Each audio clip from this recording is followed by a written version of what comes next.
Hello student, आज का जो हमारा टॉपिक है वो बहुत ही इम्पोर्टेंट है बच्चे। टॉपिक का नाम है बहुपद। तो आज हम लोग बहुपद के बारे में सारा कुछ सीखने वाले हैं कि बहुपद क्या होता है, बहुपद के प्रकार कौन कौन से हैं, ठीक है। बहुपद में पद क्या होता है, ठीक है। ये सारी चीज़ें आज हम लोग यहाँ जानेंगे, ठीक है। और नेक्स्ट वीडियो हम बनाएंगे आप लोग के लिए कि बहुपद को जोड़ते और घटाते कैसे हैं। तो इसको आप लास्ट तक देखिएगा, तभी आपको समझ में आएगा कि बहुपद क्या होता है और कैसे होता है, ठीक है। तो देखिए, बहुपद क्या होता है। ऐसा बीजीय व्यंजक, कोई बीजीय व्यंजक बहुपद कहलाएगा यदि उस पर जो घात है, घात सबको पता है ऊपर ही रहता है, कि जो उस पर जो घात होता है, चर राशि पर जो घात होता है वो नॉन निगेटिव इंटीजर होता है। क्या होता है? Non negative integer. अब ये क्या है?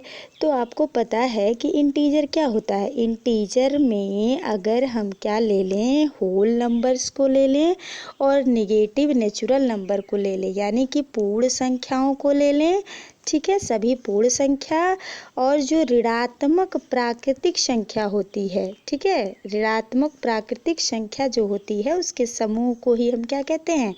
पूर्णांक कहते हैं। तो यहाँ कह रहा है नॉन निगेटिव इंटीजर, यानी कि पूर्णांक में तो निगेटिव भी नंबर होते हैं और पॉजिटिव भी, तो हमें निगेटिव नहीं लेना है। तो लेना क्या है? पॉजिटिव नंबर, और क्या होना चाहिए? या तो पॉजिटिव हो या तो फिर क्या हो? शून्य हो, ठीक है। तो वही नंबर हम ले सकते हैं, ठीक। तो क्या हुआ? ऐसा बीजीय व्यंजक क्या है? ऐसा बीजीय व्यंजक। अब बीजीय व्यंजक क्या है? तो मान लो कि चर है ना, जो अक्षर होते हैं वो आपके चर होते हैं, इनका मान बदलता रहता है, और जो संख्याएं होती हैं वो अक्षर होती हैं, वो कांस्टेंट होती हैं, ठीक है। तो जब चर और अक्षर को प्लस माइनस गुणा भाग के साथ रखा जाता है तो उसके समूह को ही हम कहते हैं बीजीय व्यंजक। तो ऐसा बीजीय व्यंजक। अब बीजीय व्यंजक है तो चर तो होगा ही। तो देखेंगे जो चर पर घात है वो क्या कोई निगेटिव नंबर है। अगर कोई निगेटिव नंबर है तो आप कहेंगे कि ये बहुपद नहीं है। या फिर क्या चेक करेंगे कि क्या बहुपद पर कोई भिन्न तो नहीं है, क्योंकि पूर्णांक में तो भिन्न होता नहीं है, ठीक है। तो अगर बहुपद पर हमारा केवल धनात्मक संख्या और शून्य मौजूद है तो हम कहेंगे कि जो कथन दिया गया है वो हमारा क्या है? एक बहुपद है, ठीक। तो देखिए, हम पढ़ के आपको दिखा दे रहा है। ऐसा बीजीय व्यंजक जिसमें चर राशि समझ रही है ना, जो अक्षर होते हैं, चर राशि पर घात क्या होना चाहिए? चर राशि पर घात क्या हो? एक ऋणेतर पूर्णांक हो। क्या होना चाहिए? एक ऋणेतर पूर्णांक। ऋणेतर पूर्णांक अभी हमने समझाया क्या होता है। तो ऋणेतर पूर्णांक का मतलब होता है जिसमें माइनस, यानी कि जो निगेटिव वाली नंबर हैं आपके पूर्णांक, वो शामिल ना हो। तो शामिल क्या हो? जीरो और पॉजिटिव नंबर, ठीक है। जीरो और पॉजिटिव जो आपके इंटीजर है वही शामिल हो, तो उन्हें हम कहते हैं क्या? चर राशि पर अगर घात यही है मौजूद तो उस बीजीय व्यंजक को ही हम क्या कह देते हैं? बहुपद कह देते हैं, ठीक है। तो उम्मीद आपको समझ में आ गया होगा। जैसे देखिए, यहाँ क्या है? 3x³ - 6x + 10, और फिर दूसरा जो है वो है 9x² + √7x -√3। एक बात यहाँ ध्यान रखिए, यहाँ √7 है तो ये एक वास्तविक संख्या है बच्चे, ठीक है। ये अपरिमेय है, लेकिन अपरिमेय और परिमेय दोनों वास्तविक संख्याओं में आते हैं। हमने संख्याओं के प्रकार में ये सारी चीज़ें बताई हुई हैं, ठीक है, कैसे होता है, ठीक। तो यहाँ देखिए, ये आपका अगर यक्स √ में है, ठीक, क्या यक्स अगर √ में है तो वो बहुपद नहीं होगा। क्यों नहीं होगा? क्योंकि √ की जो वैल्यू होती है वो 1/, क्या होती है? 2 होती है, और ये 1/2 क्या है? एक भिन्न है, ठीक है। तो अगर ये भिन्न है, चर राशि पर घात एक भिन्न है, तो वो बहुपद नहीं होगा, ठीक है।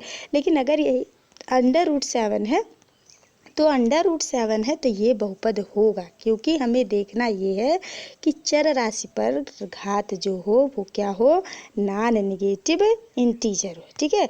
चर राशि पर आपका घात क्या होना चाहिए? नॉन निगेटिव इंटीजर होना चाहिए। बाकी अगर किसी संख्या पर √ लगा है तो उसमें कोई फर्क नहीं पड़ेगा, वो बहुपद होगा ही होगा, ठीक है। तो उम्मीद है इतना आपको समझ में आ गया होगा। अब हम लोग पढ़ते हैं बहुपद के प्रकार। तो बहुपद के प्रकार जो होते हैं उनको 2 आधारों पे बांटा जाता है, एक घात की संख्या के आधार पर, एक पद की संख्या के आधार पर, ठीक है। तो घात की संख्या के आधार पर कितने प्रकार के होते हैं और पद की संख्या के आधार कितने प्रकार के होते हैं? तो बहुत सारे टाइप के होते हैं।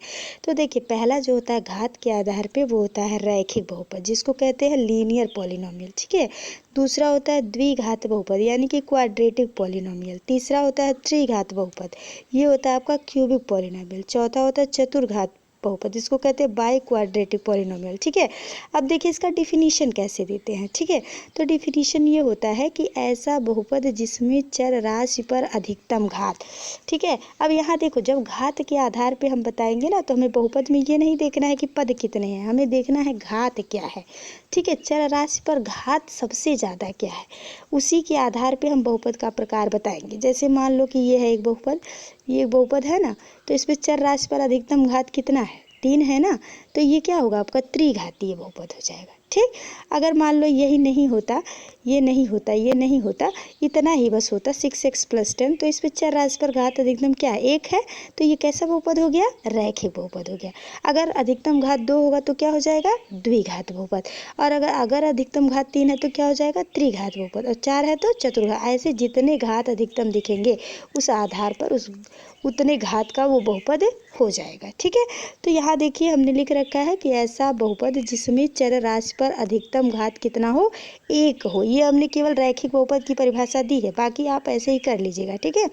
तो ऐसा बहुपद जिसमें चर राशि पर अधिकतम घात क्या हो, 1 हो, उसे हम क्या कहते हैं, रैखिक बहुपद कहते हैं। उम्मीद है समझ में आ गया होगा। एग्जाम्पल भी हमने दिया है x+5, ठीक है। इसमें हमें पद नहीं देखना है, केवल चर राशि पर घात देखना है। चर राशि कुछ भी हो सकता है, x, y, z, ABCD कुछ भी, तो उस चर राशि पर घात देखना है। अगर अधिकतम घात 1 है तो वो क्या हो जाएगा, एक घातीय बहुपद यानी कि रैखिक बहुपद हो जाएगा। तो उम्मीद है इतना आपको समझ में आ गया होगा, कोई प्रॉब्लम नहीं होगा। अब हम लोग आगे देखते हैं, अगला क्या है हमारा। तो अगला है हमारा पद। पहले हम पद जानते हैं, हमने बताया ना कि ये घात की संख्या के आधार पे बहुपद के प्रकार होते हैं, पद की संख्या के आधार पे। तो पहले ये तो जान ले कि पद होता क्या है। तो पद क्या होता है इसे जानिए। तो पद बहुपद के वे भाग होते हैं, क्या होते हैं, पद को इंग्लिश में कहा जाता है टर्म। क्या बोलते हैं, टर्म। तो ये क्या होता है, तो ये बहुपद के वे भाग होते हैं जिन्हें क्या किया जाता है, प्लस माइनस के द्वारा ये क्या होते हैं, पृथक होते हैं, इन्हें अलग किया जाता है, ठीक है। तो पद क्या है, बहुपद के वे भाग हैं जो प्लस तथा माइनस द्वारा क्या होते हैं, पृथक। पृथक का मतलब क्या होता है, अलग होते हैं, तो वो क्या कहलाते हैं, बहुपद के पद कहलाते हैं। अब एक एग्जाम्पल देखिए, हमने एग्जाम्पल भी एक ले रखा, जैसे x² - 4x + 7 में जो x² है वो भी एक पद है, जो 4x है वो भी एक पद है, जो 7 है वो भी एक पद है। तो अगर आपसे पूछा जाए इस बहुपद में कितने पद हैं, तो आप काउंट करेंगे, 1 2, क्या करेंगे, 1 2 3, कितने पद हैं, 3 पद हैं, ठीक। तो ये पद के आधार पे किस प्रकार का बहुपद हो जाएगा, त्रिपदीय बहुपद हो जाएगा। समझ आया कि नहीं, यहाँ बता रहे हैं कि कैसे बहुपद को बताएंगे आप, ठीक है। तो पद समझ में आ गया कि बहुपद के वे भाग जो प्लस तथा माइनस, केवल प्लस और माइनस, गुणा भाग से नहीं, केवल प्लस और माइनस से क्या होते हैं, पृथक होते हैं, उन्हीं को हम क्या कहते हैं, पद, ठीक। मान लो अब ये देखो गुणा में कैसे, मान लो अगर 4x लिखा है तो क्या हम इसको 2 पद कहेंगे, नहीं ना, क्योंकि इनके बीच में तो गुणा लगा हुआ है। 2 पद हम इनको नहीं कहेंगे, क्योंकि गुणा और जो भाग होता है वो पद को अलग नहीं करता है, ठीक।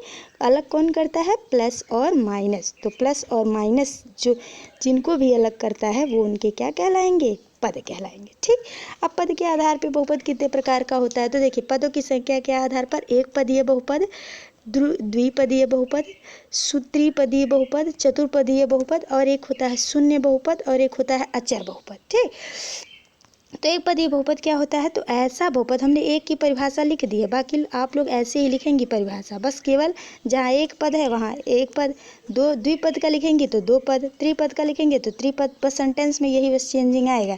तो ये क्या हो गया, एक पदीय बहुपद क्या होगा, ऐसा बहुपद जिसमें केवल एक ही पद हो, वो क्या कहलाते हैं, एक पदीय बहुपद कहलाते हैं। जैसे हमने एग्जाम्पल में लिख रखा है, देखिए जैसे 5x अकेले है ना, देखिए कोई प्लस माइनस नहीं लगा है, तो ये आपका हो गया एक पदीय बहुपद। 7 भी है अकेले, कोई प्लस माइनस नहीं, तो ये भी हो गया एक पदीय बहुपद, ठीक है। अगला 3x² फिर -7x², ये सारे क्या है, एक पदीय। अगर इसी में कुछ जुड़ जाए, 5x में हम कुछ जोड़ दें, ठीक है, मान लो 2 जोड़ दें, घटा दें, जोड़ दें, कुछ भी कर दें, प्लस माइनस कुछ भी लगा दें, तो आपका ये द्विपदीय हो जाएगा। कितना कितना हो जाएगा, द्विपदीय बहुपद हो जाएगा। 2 पद हो जाएंगे काउंट करेंगे तो ये द्विपदीय बहुपद होगा। अगर 3 ऐसे है, तीन पद हैं, जैसे हमने यहाँ बताया था ना 3 पद हैं, तो ये त्रिपदीय बहुपद हो गया। समझ में आया? 4 पद हैं तो चतुर्पदीय बहुपद। ठीक। शून्य बहुपद क्या होता है? तो ऐसा बहुपद होता है जिसके सभी गुणांक, जिसमें जो चर है उस चर के सभी गुणांक शून्य होते हैं। जैसे अगर ऐसे लिखा है 0x² प्लस 0x, गुणांक क्या होता है? चर में जिससे गुणा हुआ रहता है। जैसे यहाँ गुणा हुआ है 0 से, यहाँ गुणा हुआ 0 से, तो ऐसा बहुपद है जिसमें चर राशि के सभी गुणांक सामने होता है। ठीक है, क्या हो? शून्य हो, उसे हम कहते हैं शून्य बहुपद, जीरो पॉलिनोमियल कहते हैं। और अचर बहुपद किसे कहते हैं? तो ऐसा बहुपद जिसमें चर ही ना हो। ठीक, अचर हो, बस केवल और केवल क्या हो? अचर। जैसे 7 केवल लिख दिया, केवल 3 लिख दिया। ठीक है, या कहें कि जिसमें चर राशि पर घात 0 होगा, तो घात 0 होगा तो लिखा ही नहीं जाएगा, क्योंकि किसी भी संख्या या किसी भी चर पर अगर घात 0 है तो उसका मान क्या हो जाता है? 1 हो जाता है। तो अगर केवल खाली कोई संख्या लिखी हुई है, कोई चर उसके साथ नहीं है, तो हम कह देंगे कि ये अचर पद है। कैसा है? ये अचर पद है और ये अचर बहुपद कहलाएगा। समझ में आया कि नहीं आया? किसी को कोई प्रॉब्लम? अगर प्रॉब्लम रह जाती है तो आप कमेंट बॉक्स में ज़रूर बताइएगा। ठीक है।